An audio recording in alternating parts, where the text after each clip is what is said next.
أهلا بيكم. أهلا بيكم في حلقة من حلقات القاهرة مباشر، حلقة بتتناول أحد الملفات الشائكة في مصرنا اليوم. الأحزاب القديمة عليها أن تحمل أوراقها وتذهب بعيدا، فقد حان الوقت لقيام دولة الأحزاب الدينية. هذا هو المرء السياسي. احنا في خلال 13 يوم لقينا ان في حزبين تم اشهارهم وتم اعتمادهم من اللجنة العامة للأحزاب، هما حزبي جماعتين إسلاميتين أساسا، وتقدموا بملفات لكي يكونوا أحزابا سياسية. جماعة الإخوان المسلمين وحصلت على حزبها العدالة، وجماعة السلفية وحصلت على حزب النور. وفي الطريق حزب آخر هو حزب شيعي، وأحد رموز الأقباط في مصر المهندس ساويرس يترأس حزبا هو حزب المصريين الأحرار، المهندس نجيب ساويرس. 4 أحزاب تمثل 4 فئات أو 4 اتجاهات دينية.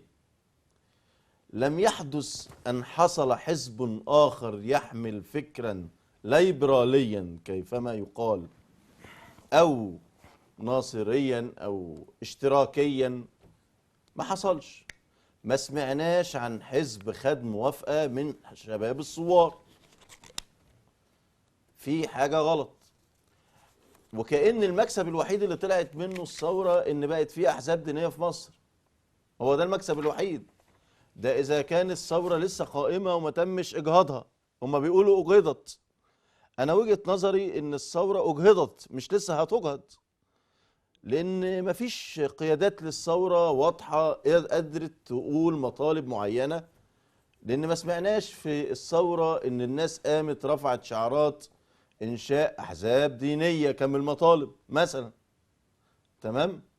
اللي لقيناه كله كان حريه وعداله اجتماعيه وكرامه.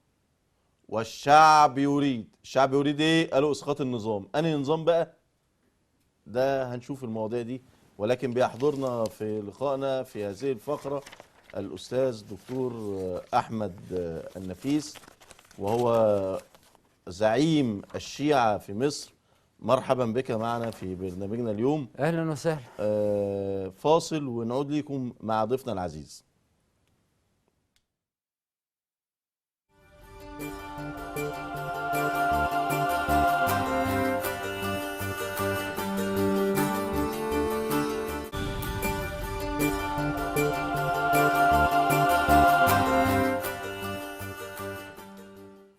مساء الخير. الناس اول ما تسمع شيعي او شيعة تتخض. الناس خلينا بس، لا معلش، استناني بس استناني. طبعا انت يعني قدمت لحديثك بمقدمة ساخنة. يعني من حقك طبعا ان انت تشد انتباه الجماهير وتستدعيهم الى الحوارات.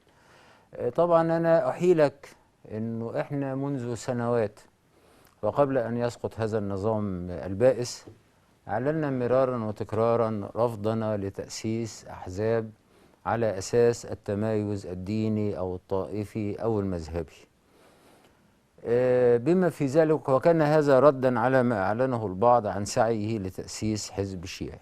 من ناحية أخرى، فأي مواطن مصري مسلما كان أم مسيحيا وأيا كان انتمائه الفكري أو المذهبي من حقه أن يشارك، حقي أن يشارك في الحياة السياسية كما شارك من قبل. يعني أنت تتحدث مع إنسان لم يكن يوما ما مبايعا لحسني مبارك، ولا كان ممن ينادي بالسمع والطاعة لهذا النظام البائس، ويعتبر أن ثورة الشباب في يناير 2011 هي فتنة وينبغي إخمادها إلى آخر هذا الكلام، وإنما أنت تتعامل مع كاتب ومفكر كان يتعامل مع الساحة بأطيافها المختلفة ومنذ عقدين أو أكثر من الزمان. فقصة شيعي التشيع لأهل البيت شرف أعتز به، ولكنه في نفس الوقت في عالم السياسة لا تقوم على أساس لا الطوائف ولا المذاهب ولا التميز بين الأديان. طيب السياسة أكمل بس. آه. السياسة نحن الآن في بلد اسمها مصر. هذه البلد ينتمي فيها الناس إليها على أساس المواطنة. لكل مصري حق ثابت في المواطنة، تتكافأ هذا الحقوق أيا كان انتماؤه، أيا كان دينه، أيا كان مذهبه. وبالتالي فأن يقال أن فلان الفلاني ساهم في تأسيس حزب ما فهو حزب شيعي أو سني هو ده اللي أو غير بيتقال في ذلك. الشارع. الناس معلش، ما احنا الناس مفهومه ان الاحزاب اللي يتعين بتتعمل علينا أن دي، نوضح لهم. ما هو جماعه نحن الاخوان، ده راي حضرتك، جماعه الاخوان المسلمين اعلنت انها تنشئ حزب الجماعه. نعم. السلفيين اعلنوا ان حزب النور يمثلهم. نعم. حضرتك كرمز من رموز هل الشيعة. صدر، أتحدى أي شخص أن يقول أنه صدر أي تصريح مني أو من غيري من المؤسسين لهذا الحزب وهم من أطياف متعددة صرح أن هذا الحزب ينتمي لطائفة ما. تمام. هذا الحزب مفتوح لكل مصري أيا كان انتماؤه وأيا كان دينه، ونحن لن نقول لدينا كذا مسيحي لأنها ليست مفخرة بمعنى أنه يعني نحن نفخر ونعتز أن يكون يعني شيء ما هم ليس عجبا. يعني في ثورة 1919 وما قبلها كان المسيحيون يشاركون في إدارة الشؤون السياسية للبلاد على قدم المساواة، ولم يكن أحد يخرج ليفاخر ويقول لدينا كذا مسيحي في الوزارة أو غير ذلك. تساؤل بيحضرني إن معظم قيادات الحزب التحريري اللي حضرتك وكيل ليه معظمهم شيعة. لا، هذا كلام غير صحيح إطلاقا. ده اللي يعني ما علينا في النهاية. أولا طب مين قيادات الحزب حضرتك؟ أولا قيادات الحزب ومواطنون مصريون، منهم المسلم ومنهم المسيحي، واخد بال حضرتك، ومنهم من ينتمي إلى تيارات مختلفة، ولست مضطرا لتصنيف هذه التيارات لسبب بسيط، لأن لدينا برنامج حزب يقوم على مبدأ المواطنة، يقوم على مبدأ احترام حرية العقيدة لكل مصري أيا كان دينه وأيا كان مذهبه. لدينا برنامج حزب يؤكد على مبدأ العدالة الاجتماعية والمساواة بين المواطنين. لدينا برنامج حزب يؤكد على حقنا أو على وجوب أن نتوجه إلى الطبقات الفقيرة والمسحوقة بالتنمية وبالدعم وبإعلاء شأن التعليم إلى آخر هذه الأشياء. وبالتالي فلست مضطرا منذ البدء لأن أعلن تصنيفات الآخرين، لأنني أزعم أنني لم أسأل أحدا ممن تقدموا بتوكيل تأسيس هذا الحزب عن انتمائه الديني أو المذهبي، ولن أجيب على هذا السؤال، لأنه حتى الإجابة على سؤال ما بالنفي قد تكون تأكيدا لما يطرحه البعض من أننا نسعى لتأسيس كيان طائفي. وهذا أمر مرفوض. بيحضرني سؤال حضرتك دايما هو عدد الشيعة في مصر كام؟ والله أنا أعرف أنه المسلمين في مصر يتجاوز عددهم 90%، واخد بالك، وأعرف أنه يعني خانة، إنما ما فيش جماعة معينة، وأعلم جيدا أن خانة البطاقة تحوي مسلم ومسيحي ويهودي، وأنا مع حضرتك ولست مضطرا للإجابة على هذا السؤال. لا، هو أنا بسأل يعني أنا راجل مسلم، أنت جاي تقول لي أنت لا يعني أنت راجل مسلم، ما حدش قال لك لا يعني عايزني أتحط في جنب وأقول أنا لا كذا. يعني جماعة المرشد العام لجماعة الإخوان المسلمين قال إن عدد الجماعة 750 ألف هذا تنظيم عضو. هل الشيعيين في مصر ما لهمش تنظيم يعني؟ يا أستاذي الفاضل، يعني الشيعيين في مصر لهم تنظيم؟ لا طبعا. ما لهمش. التشيع هو المذهب الخامس الذي اعترف به أئمة الأزهر، الذي اعترف به المسلمون في مجامعهم الإسلامية. المجمع العالمي للفقه الإسلامي الذي ينعقد في مكة المكرمة كل عام أقر أن هناك مذاهب إسلامية معترف بها، المذاهب الأربعة والمذهب الزيدي والمذهب الإمامي وغيرها من المذاهب. هذه قضية لا شأن لها بالهم السياسي الداخلي المصري. فكونا من قصة التصنيفات الطائفية في مصر، فإن هذا الأمر البائس يعود إلى عصر ولى ومضى لعنه الله ولن يعود أبدا. طب إيه تعليق حضرتك على لجنة الحريات في كونجرس الأمريكي؟ قالت إن عدد الشيعيين في مصر لا يتجاوز 2.5% من عدد سكانها. وايه هو انت مفهوم مصمم برضه؟ لا طب هسأل حضرتك. لا يعني هو السؤال بس، هل انا ده كونجرس، احنا لا. بنقول حضرتك مش، لا انا مش، انا بقول لحضرتك تصور. فسحقا لهذا الكونجرس، انا مالي ومال الكونجرس؟ طيب ليه الكونجرس ده يقرب لي لو ابن لو عمي؟ انا هل حزب حضرتك، لا مش انا عارف ما لا يقربلكش. يقرب لي ولا ابن خالي يعني. طيب انا لو حزب ما يقول زي ما حزب عايز يقول. التحرير حزب لكل حزب لكل المصريين. المصريين نعم. كيفما حضرتك بتقول، اه هل نفاجأ يعني ان ممكن يبقى نائب رئيس الحزب قبطي؟ لا شوف برضك، ليس انا احجم عن هذا الكلام لسبب في غايه البساطه.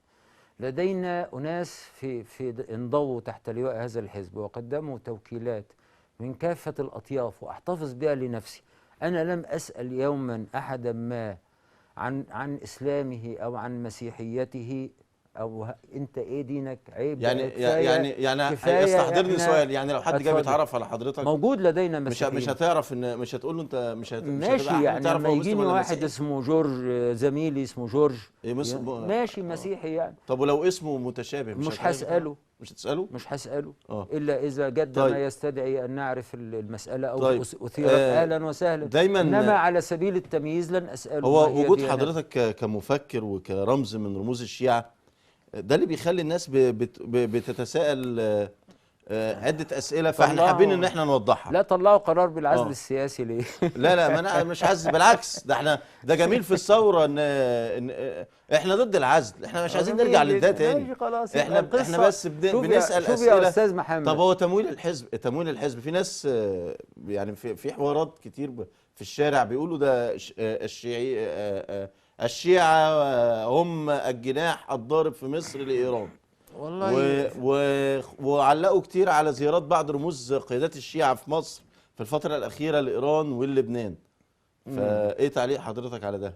يعني طب ولو حضرتك توليت الحكم ومصر قطع علاقتها مع إيران، هل حضرتك هترجع العلاقات المصرية الإيرانية؟ هرجع علاقات مصر المقطوعة مع العالم كله فيما عدا إسرائيل.